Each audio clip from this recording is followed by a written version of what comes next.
সবাইকে আবার শুভ সন্ধ্যা।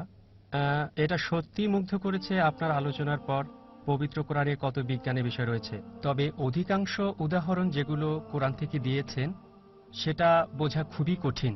যেগুলো কোরআন বলছে ওই সকল নির্দিষ্ট বিষয় বিজ্ঞান আবিষ্কারের আগে, যেমন ধরুন আপনি বললেন কোরআন বলছে মধুতে মানুষের জন্য আরোগ্য রয়েছে। আপনি বললেন না আর এ ব্যাপারে এটা হতেও পারে, যেমন কেউ যদি আক্রান্ত হয় কোনো গাছের বিষে ওই গাছের মধু দিতে হবে।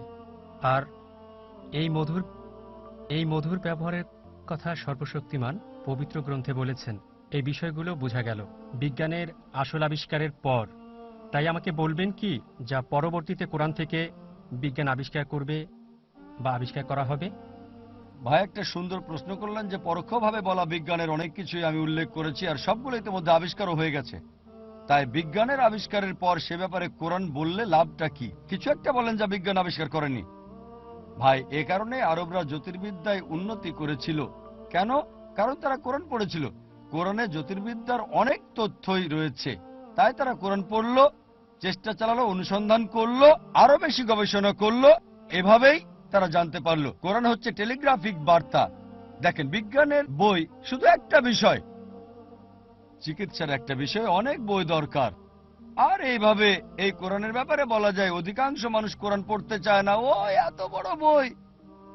তাই যদি আল্লাহ বিস্তারিত বলতেন বড় বিল্ডিং এর প্রয়োজন হতো। কোরআনের এই বার্তা রাখার জন্য হাজার হাজার বিল্ডিং এর প্রয়োজন হতো। কোরআন টেলিগ্রাফিক বার্তা। এই টেলিগ্রাফিক বার্তায় অনেক মুসলিম কোরআন পড়ে আর বিজ্ঞানে উন্নতি করে।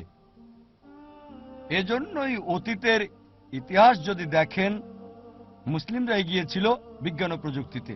হয়তো বলবেন অতীত ভুলে যান, বর্তমানের ব্যাপারে বলেন। আমি যেগুলো বলেছি সেগুলো আগে আবিষ্কার হয়েছে, অনেকগুলো মুসলিমরাই করেছে, কিছু মুসলিমরাও করেছে, কিছু ইউরোপিয়ানদের আবিষ্কার। বিজ্ঞান যেগুলো আবিষ্কার করেনি সে ব্যাপারে কি বলবেন? ঠিক আছে, আপনাকে সেগুলোই বলবো যেগুলো বিজ্ঞান আবিষ্কার করেনি। তারপরও যথেষ্ট সম্ভাবনা রয়েছে। এগুলো কোরআন বলেছে, আমি এতে বিশ্বাস করি। যেমন ধরেন কোরআন বলছে সূরা সূরা অধ্যায় নম্বর 42 আয়াত নম্বর 29, আল্লাহ সুবহানাহু ওয়া তাআলা সৃষ্টি করেছেন সবকিছু আকাশমণ্ডল ও পৃথিবীর মাঝে এবং দুয়ের মাঝে তিনি সৃষ্টি রেখেছেন। তাই কোরআন বলছে পৃথিবী ছাড়াও প্রাণের অস্তিত্ব আছে। এখনো বিজ্ঞান প্রমাণ করতে পারেনি যে পৃথিবীর বাইরে জীবন আছে। বিজ্ঞানীরা বলছে যে পৃথিবীর বাইরে প্রাণ থাকার খুবই সম্ভাবনা আছে। তাই তারা প্রেরণ করছে রকেট, আকাশযান, মুন, মার্স ইত্যাদি। কোরআন বলছে পৃথিবীর বাইরে জীবন আছে, আমি এটা বিশ্বাস করি। বিজ্ঞান হয়তো আবিষ্কার করবে 5 বছর পর, 10 বছর পর, 100 বছর পর। কোরআন বলছে, আমি বিশ্বাস করি। এখন অনেক অনুমান রয়েছে পৃথিবী কিভাবে ধ্বংস হবে। বলছে যে সূর্য বড় হবে, পৃথিবী ধ্বংস হয়ে যাবে, পর্বত ভেঙে পড়বে, পর্বতগুলো চূর্ণ হয়ে যাবে, সমুদ্র ফুলে উঠবে, পৃথিবী অন্ধকার হয়ে যাবে। অনেক কল্পনা। এই অনুমানের সবগুলোই মিলছে না কোরআনের সাথে। কোরআন বলছে সূরা কিয়ামা অধ্যায় নম্বর 75 আয়াত 8 এবং 9 যে সূর্য এবং চাঁদ একত্র হয়ে যাবে, সূর্য অন্ধকারে তলিয়ে যাবে। যদি পড়েন সূরা তাকবীর অধ্যায় নম্বর 81 আয়াত নম্বর 1, 2, 3 বলা হয়েছে তারাগুলো ঝরে যাবে, আলো থাকবে না, পর্বতগুলো ভেঙে চূর্ণ হয়ে যাবে, সমুদ্র ফুলে উঠবে। এটা বলা হয়েছে সূরা ইনফিতার অধ্যায় নম্বর 82 আয়াত 1, 2, 3 বলছে সমুদ্র উদ্বেলিত হবে, নক্ষত্রগুলো ঝরে পড়বে। অনেক অনুমানের সাথে মিল আছে, তবে কোরআন বলছে আমি বিশ্বাস করি। কোরআন আরো বলছে সূরা আম্বিয়া অধ্যায় নম্বর 21 আয়াত নম্বর 104 আমি এইসব সৃষ্টি করেছি, আমি ধ্বংস করব, আবার নতুন সৃষ্টি করব। বিজ্ঞান এখন আবিষ্কার করতে পারেনি। কোরআন বলছে মৃত্যুর পরের জীবনের কথা, বিজ্ঞান এখনো প্রমাণ করতে পারেনি।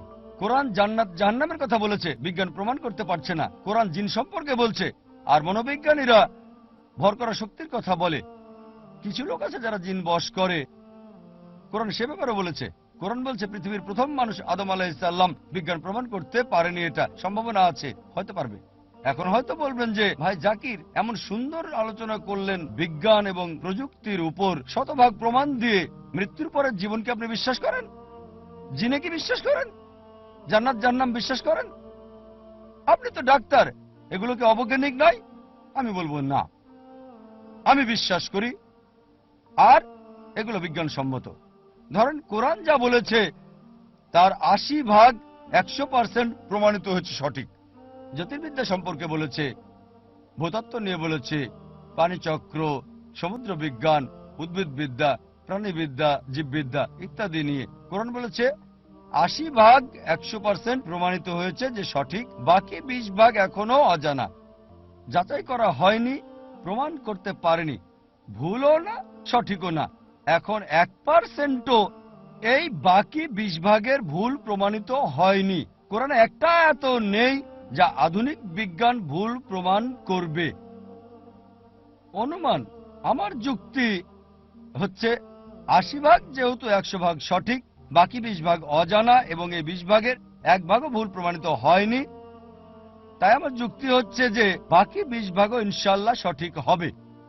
আজ না হলে কাল হবে, ৫০ বছর পর, ১০০ বছর পর, ১০০০ বছর পর, আল্লাহ মালুম, আল্লাহ জানেন। মৃত্যুর পরের জীবন প্রমাণিত হবে, প্রমাণিত হবে জিন, প্রমাণিত হবে জাহান্নাম, জান্নাত প্রমাণিত হবে, ইত্যাদি ইত্যাদি। আরেকটা লেকচার দিতে পারবো আমি, যেগুলো বিজ্ঞান প্রমাণ করেনি এখনো, ইনশাআল্লাহ তা প্রমাণিত হবে। আশা করি উত্তরটা পেয়েছেন। ধন্যবাদ।